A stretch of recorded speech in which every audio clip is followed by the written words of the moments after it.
جات لي مفاجأة بس الصراحة حيرتني حيرة السنين. تعالوا شوفوا الحيرة اللي أنا فيها وشوروا عليا أعمل إيه. السلام عليكم ورحمة الله وبركاته، ازيكم عاملين ايه؟ أتمنى تكونوا بخير. فيديو جديد وإن شاء الله يعجبكم وينال استحسانكم. رجعت تاني أصور لكم في الخضرة، الأرض ابتدت تخضر. بصوا الزرع، بصوا المية هناك بقى، وابو قردان مليها، المنظر تحفة تحفة. ربنا يا رب يحلي أيامنا وأيامكم ويرزقنا وإياكم الرزق الحلال الطيب المبارك. لسه الثمر ده هيروح خالص ويجي بداله خضار. سبحان الله العظيم، سبحان الله الوهاب، سبحان الخالق، سبحان المعطي. ربنا يرزق كل من كان يا رب، اللهم امين. ويبارك في اولادنا واولادكم ويرزقنا برهم ويقدرنا كمان احنا كمان على برهم، يعني بروا ابنائكم قبل ان يبروكم. الرحمن الرحيم. ونقول لا حول ولا قوة الا بالله العلي العظيم. بصوا ابو يوسف امبارح قفل لي الباب من تحت اهو، مش فاضل بقى غير الجزء اللي فوق ده. الله المستعان. اتقفل بقى، حسوا ان الدنيا ايه بقت حلوه كده عنده. ربنا يحسن من ايدينا وايديكم، يصلح حالنا وحالكم يا رب.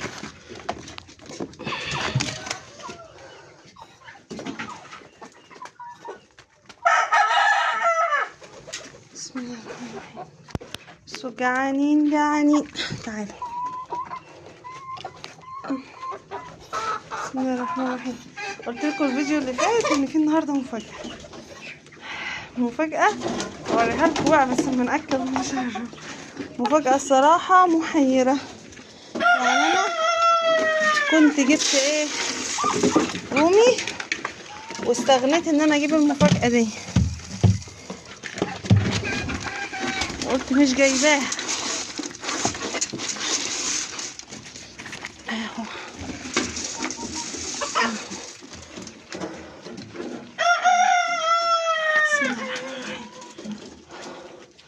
بسم الله. عدي كده شوية، عدي.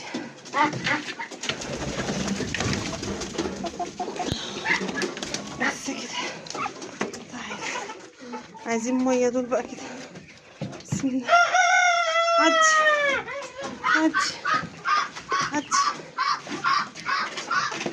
ده المكان الفاضي.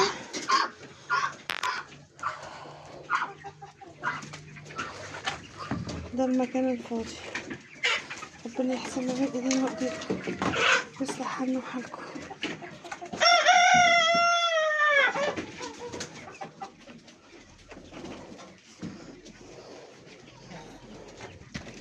المكان الفاضي ده مش هينفع للحاجة اللي انا جبتها، مش لاقيه لها مكان. هوريها لكم دلوقتي.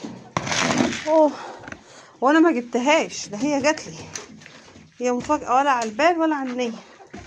دول قدامهم. عدي مش عايزة اغاني بقى. هو كله اتكيف بقى الحمد لله، وضع هنا بقى تمام. رومي خارج بره اهو بيدور ياكل. بسم الله. بسم الله الرحمن الرحيم.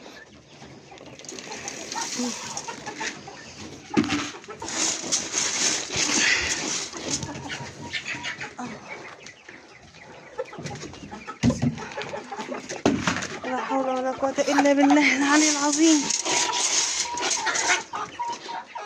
بسم الله الرحمن الرحيم.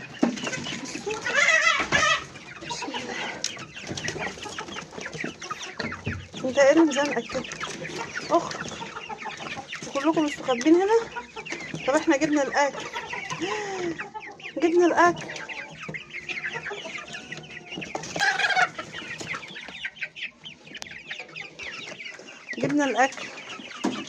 والله بدع عليكم بس عشان اقول لكم جبنا الاكل. بسم الله الرحمن الرحيم. لا حول ولا قوة الا بالله العلي العظيم. بصوا هما هياخدوا لهم يومين كده وبعد كده الدنيا هتظبط ان شاء الله.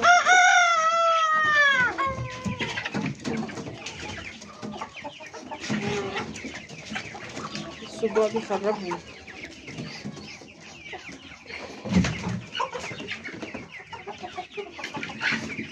اقوم اجيب لهم ميه واجيب للي بره ميه وبعدين ارجع لكم تاني.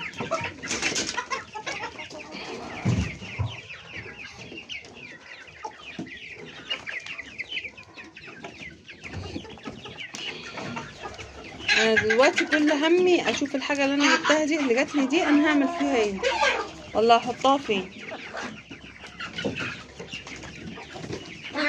ربنا يحسن ما بين ايدينا وايديكم ويصلح لنا وحالكم يا رب، اللهم امين.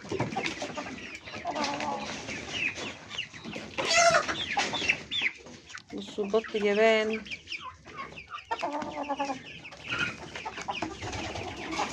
احنا هنخرج البط ده بره ان شاء الله،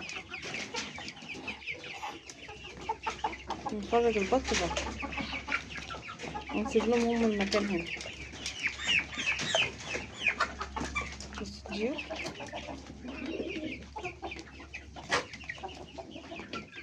هخرج انا البط لان البط هو اللي زاويهم والديوك برضو الصراحه. فبصوا انا يعني هقول لكم الدنيا ان شاء الله كل حاجه، بس احط ميه بعدين نشوف المفاجاه ونشوف ان شاء الله ربنا يعني هيرتبها ازاي. ربنا ييسر حالنا وحالكم ويحسن ما بين ايدينا وايديكم يا رب.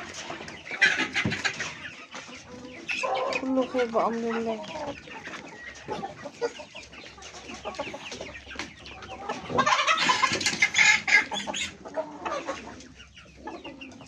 كله خير بامر الله.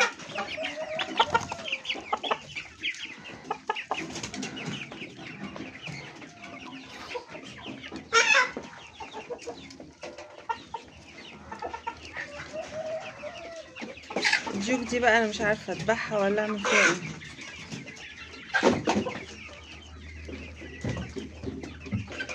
ربنا يصلح حالنا وحالكم ويحسن ما بين ايدينا وايديكم يا رب، اللهم امين. ويرزقنا واياكم كده الرزق الطيب المبارك. اقوم احط لهم ميه بس وارجع معاكم بقى نشوف هنعمل ايه في كل حاجه يعني، لان انا دلوقتي عماله ابص لهم ومحتاره، وبعدين هم عطشانين اللي بره بالذات ما عندهمش ولا نقطه ميه. هنا في بواقي ميه اهي، هناخد بقى نغسل السقات ونظبط الدنيا كده. ماشي.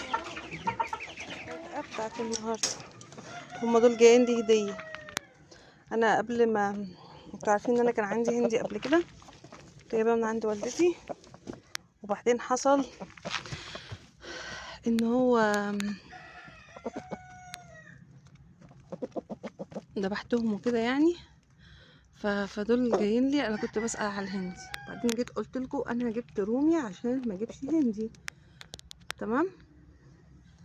فالمهم جبت دول، بصوا جبت دول جولي بقى كده زي ما انتم شايفين. القفاصه اصلا انا كنت فاكراها عاليه، لما هو جه هي واطيه عليه.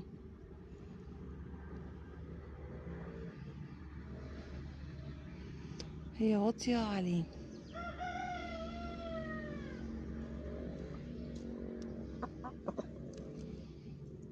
هو الديك شكله كبير لان السلاح بتاعه تحت اهو كبير حتى مقطوم، فانا مش عارفه الصراحه هعمل فيهم ايه، بس ما اعتقدش ان هم هيفضلوا عندي او ان انا هلاقي لهم مكان. بصوا بقى انا عشان احطهم جوه موال موال موال، فانا مش عارفه والله لغايه دلوقتي انا هعمل فيهم ايه، مش عارفه. هم ما شاء الله حلوين وزي الفل وكل حاجه، بس ما عنديش مكان ليهم.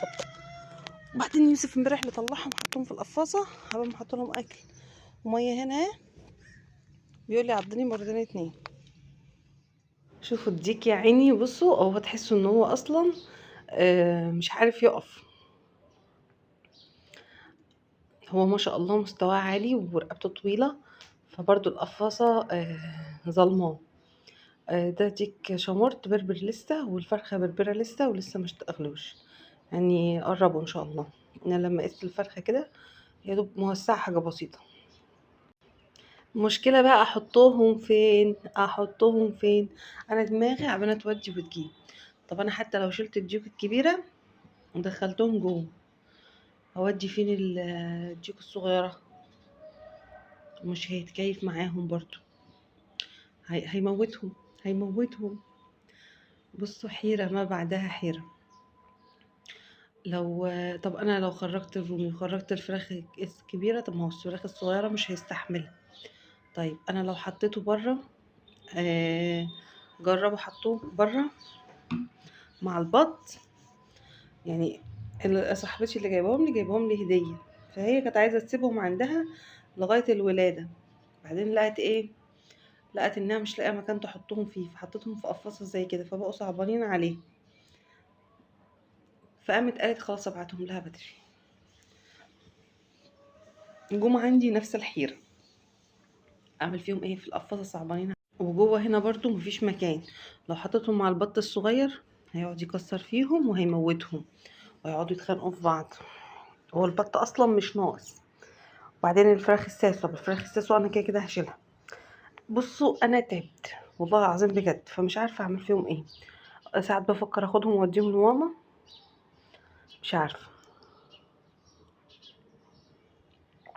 يعني انا قلت جوه ان ممكن اشيل الرومي اخرجه بره تاني، واشيل الاربع ديوك الكبار. بعدين رجعت قلت طب ما انا عندي الديوك الصغيره يا دوب ابتدت تأذن، ما الديك برضو مش هيسيبهم في حالهم. بصوا حيره ما بعدها حيره والله العظيم. على قد ان بصوا فرحت جدا ان هي افتكرتني وان هي فكرت فيا. وبعدين انا فعلا كنت بسالها، ان حد قريبهم بيبيع هندي، كنت بسالها عليهم. وفي دماغي ان انا ايه، ان انا هجيب يعني. بعدين جبت الرومي، حتى انا قلت لكم الكلام ده في الفيديوهات. لما جبت الرومي صرفت نظر مع الموضوع الهندي ده خالص. حسيت كمان ان الرومي هيبقى اسهل في التعامل. وبعدين انا اصلا نوعيه من الناس بحب اربي الحاجه على ايدي من صغرها. المكان الصغير هنا هيفروا بره برضه بره للبط، لان الباب بتاعه صغير. لو حطينا هنا برضه مش هينفع خالص مع الديوك. طب انا لو شلت الاربع ديوك الكبار، الديوك التانية نعمل فيها ايه؟ بصوا حيرة ما بعدها حيرة. ربنا يا رب يحسن ما بين ايدينا وايديكم ويصلح حالنا وحالكم. بصوا والله العظيم بجد يعني انا مش عارفة شكلي كده في الاخر هاخدهم واوديهم لماما، لان الديك صعبانة عليا ويعني من رقصته في القفاصة، سواء عندها ولا عندي. تحسوا انه رجليه محمرة. فربنا يصلح حالنا وحالكم ويرزقنا واياكم كده الرزق الحلال الطيب المبارك يا رب، اللهم امين. وشاركوني برأيكم تحت في الكومنتات. عارفين يعني مش عارفة، انا مش عارفة. جه في بالي اعمل لهم مكان بره، طب انا خايفة اعمل مكان بره اصلا للبط. فمش عارفة، ربنا يصلح الحال من عنده. بس الله يبارك لكم وقولوا لي رأيكم تحت في الكومنتات. فلغاية كده مش طول عليكم، واقول لكم اشوفكم في فيديو جديد، ومع السلامة.